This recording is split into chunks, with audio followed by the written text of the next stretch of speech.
Hello guys, welcome to sky farm. இன்றைக்கி நம்ம video என்ன பார்க்க போகிறோம்னா, மொத்தம் நம்ம 5 பேர் கான்வெர்ட் ப்ரீடிங் பேர் செட் பண்ணியிருந்தோம்ல, அது இல்லாமல் திரும்ப ஒரு 3 பேர் வாங்கி தனியாக போட்டு வச்சுருந்தோம்.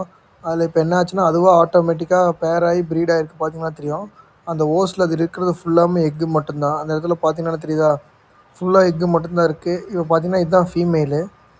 ஃபீமேல் பார்த்தீங்கன்னா எப்படி விரட்டிகிட்டு இருக்குன்னு தெரியுதுங்களா? இது ஃபீமேலு, இது மெயிலு. மெயிலுக்கும் ஃபீமேலுக்கும் என்ன டிஃப்ரென்ஸ் வரும்னா, மெயில் வந்து பாடியில் இந்த கோல்டன் கலர் வராது, ஃபீமேல் கோல்டன் கலர் வரும். பார்த்தீங்கன்னா இந்த டேங்க்கில் எல்லா மீனுமே இருக்குது. மொத்தம் இன்னும் 3 மீன் இருக்குது, உள்ளே 4 மீன் இருக்குது. இருந்தாலும் ப்ரீடான பேர் வந்து தனியாக இது பண்ணி தான் பண்ணுது. பார்த்தீங்கன்னா தெரியுதா, இப்போ விரட்டுது பார்த்தீங்கன்னா தெரியுதா? இந்த மாதிரி குரூப்பாக இருக்கும் போதும் ப்ரீட் ஆகும். அப்படி ப்ரீடாச்சும் என்ன பண்ணும், ஒன்று ஒன்று அடிச்சுக்கிட்டு கொன்றும் ஒரு மீனை. பார்த்தீங்கன்னா தெரியும், நிறையா மீன் அடி வாங்கி ஃபின்ஸில் அடி வாங்கிட்டு பார்ப்பீங்க. இது ரெண்டுமே ஃபீமேலு. அப்படியே மேலே பார்த்தீங்கன்னா அது கோல்டன் ஷேடு வருதா, இந்த கோல்டன் ஷேடு வந்து அது ஃபீமேலு. கோல்டன் ஷேடு இல்லாமல் இதாக இருக்குல்ல, அது வந்து மெயிலு. இப்போ பார்த்தீங்கன்னா தெரியும், இதில் கான்வெர்ட்டோட மெயில் ஃபீமேல் டிஃப்ரென்ஸே இவ்வளோ தான். அதே மாதிரி ஃபீமேலுக்கு வயிற்றில் ஆரஞ்சு கலரும். தேங்க்ஸ் ஃபார் வாட்சிங்.